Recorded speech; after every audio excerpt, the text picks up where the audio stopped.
Hello, you're watching TVP World Talks. I'm Jonasz Rewiński. Donald Trump's recent call for U.S. South Korean military drills to be scaled down due to the alleged good relations with North Korean dictator Kim Jong Un have led many analysts to be puzzled as to the future of the pivotal regional alliance. While South Korea cautiously welcomed the push for diplomacy, there are worries about the potential repercussions the appeasement of Pyongyang's regime may have on international security, including the ever-important nuclear dimension. Joining us here today is Jagannath Panda, Director at the Stockholm Center for South Asian and Indo-Pacific Affairs. Hello and welcome to TVP World. Hello, good morning. Thank you. So, do you think South Korea has a reason to be worried by this apparent pivot by Donald Trump? Not necessarily. I think it was a call from Trump which was made with a little diplomatic understanding with South Korea.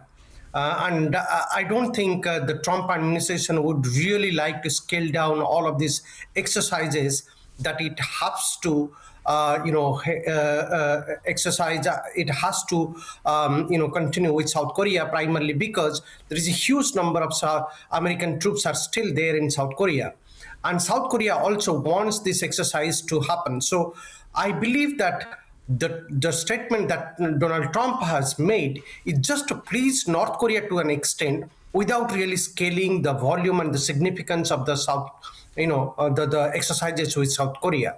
I think Trump's statement comes at a time when there is a kind of anticipation emerging to have a future talk with North Korean leader Kim Jong Un. As we recall, in his first term, Trump made similar statements, positive statements about North Korea trying to create a amicable atmosphere for this talk. So it's all about that. It's not about really how substantial these reductions are, because both South Korea and United States of America need each other and need these exercises to stay prepared for any eventuality in Korean Peninsula. So I think this is a call which is made after making an understanding with the South Korean diplomats and officials. So South Korea doesn't have really any reasons to worry about that. Well, why reach out to North Korea now? The initial response from Pyongyang itself was lukewarm at best, with Kim Jong Un's sister actually saying that North Korea is not going to be fooled by this scaling down. It still considers these exercises to be hostile.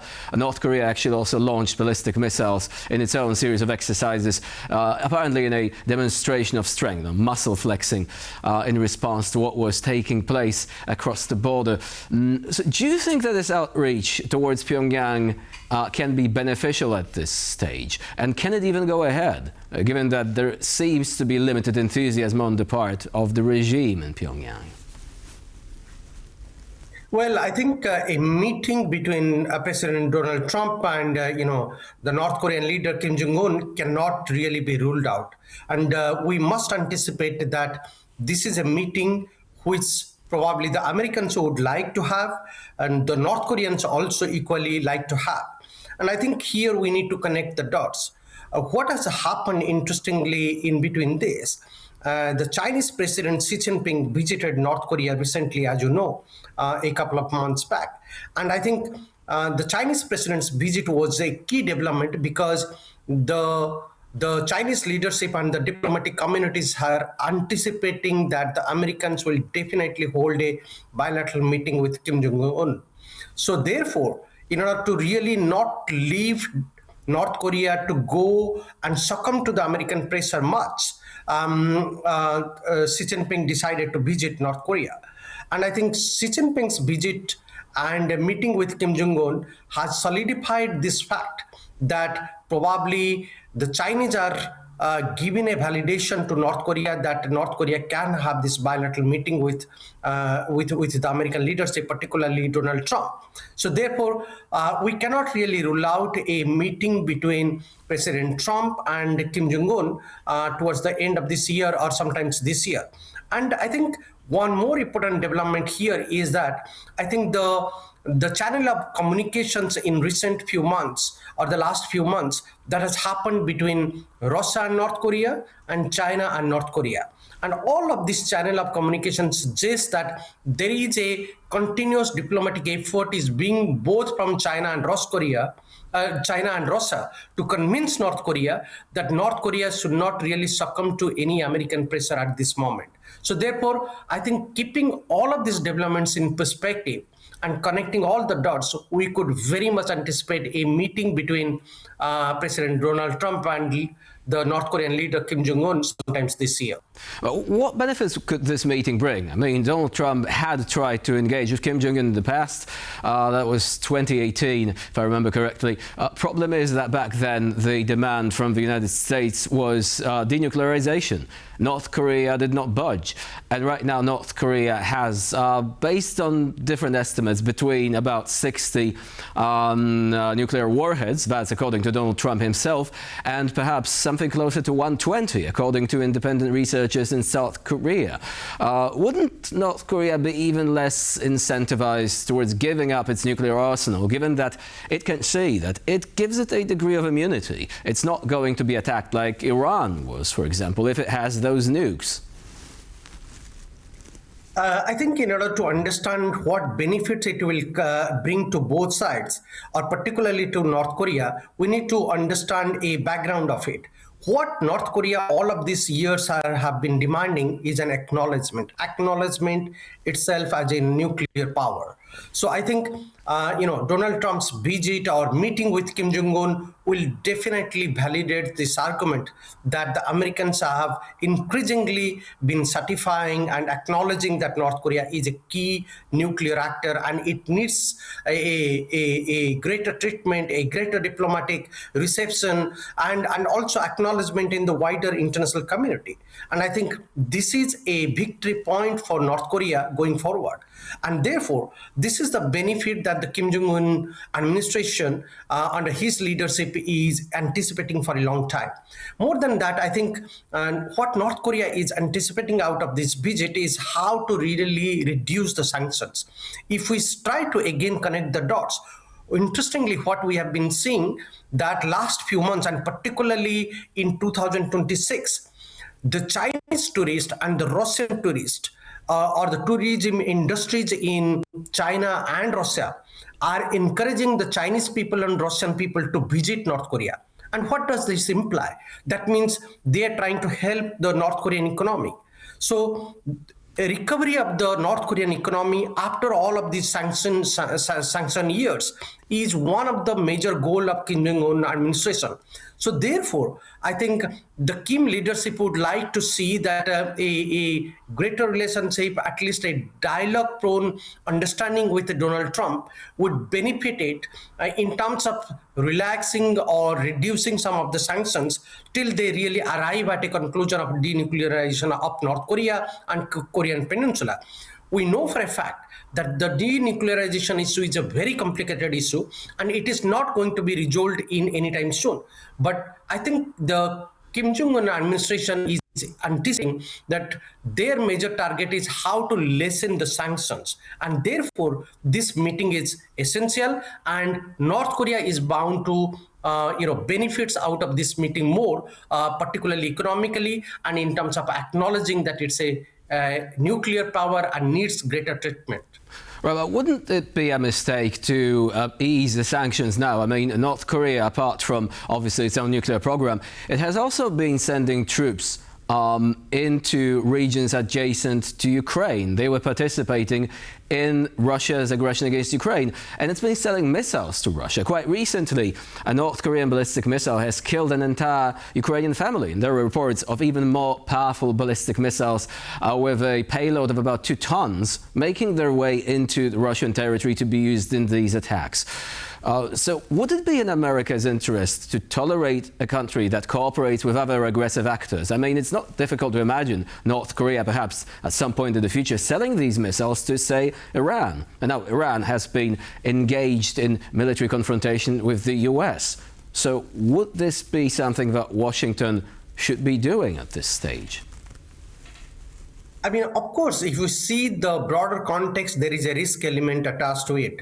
And particularly given the kind of background which is emerging for last 3 to 4 years, particularly after the Ukraine war. And I think North Korean troops going and, participating with Russia to help the Russian troops and military to fight against the Ukrainians is a major development. And then, Putin's visit to North Korea, Putin's meeting with Kim Jong Un, then Xi Jinping's visit to North Korea, and the kind of development which is taking place in the context of Iran. The Israel-Iran war coupled with U.S. All of this indicates that there is a authoritarian mix is emerging in Northeast Asia, and Northeast Asian security is becoming very fragile. But at the same time, there is a strong nexus is emerging with the lead of trilateral power nexus, that is Russia, China, and North Korea. And this trilateral power nexus is definitely going to extend beyond the regions and probably involving some kind of having a kind of tactical understanding with North Korea, a tactical understanding with also countries like with Pakistan. So therefore, there is definitely a risk element attached for the global scenario, and probably Washington DC and White House should take a strong note of it. But I think from the American point of view, what they want to do, and that has been one of the approach of Trump administration, they want to create a strategic fixture, or division between North Korea and China and Russia. The American approach has already been and has always been how to create a division or a strategic discomfort between North Korea, China, and Russia, and keep them to stay separate rather than becoming and emerging as a stronger alliance. And I think Trump administration is very much working on that kind of strategy. It's a risky strategy for America, because if they don't really succeed, probably they will end up seeing a much stronger nexus, trilateral nexus emerging between North Korea, China, and Russia, which is already emerging.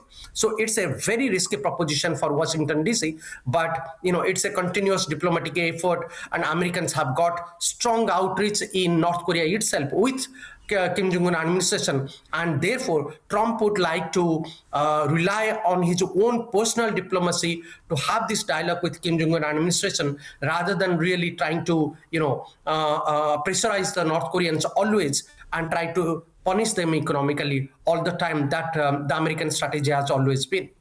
Don't you think this is likely to lead to even more proliferations, perhaps by South Korea or even Japan, once they see that North Korea with nuclear weapons is there to stay? Of course, what we have interestingly seen is that despite of their historical grievances towards each other, both Japan and South Korea have carried out a good momentum to their diplomatic understanding and a kind of virtual friendship in recent past, particularly over the last 1 year or so. And we have seen the Japanese Prime Minister Takaichi has shown a very positive overture towards South Korea, and also on the other hand, the South Korean President Lee has also shown a positive gesture towards Japan. So there is a new calculus of understanding which is emerging between Japan and South Korea, and the American diplomatic community would not really like to take this understanding lightly, because a closer Japan-South Korea partnership means they would be probably less dependent, or they would like to see the dependency on the United States of America going down. So therefore, I think there are multiple developments which are taking place, and therefore, this is a fascinating region. Every moment probably poses us new challenges and new opportunities to evaluate for. Jagannath Panda was our guest today here on TVP World. Thank you very much for joining us and for sharing your insight. Thank you, my pleasure. And I'm Jonasz Rewiński. You're watching TVP World. Please do stay with us.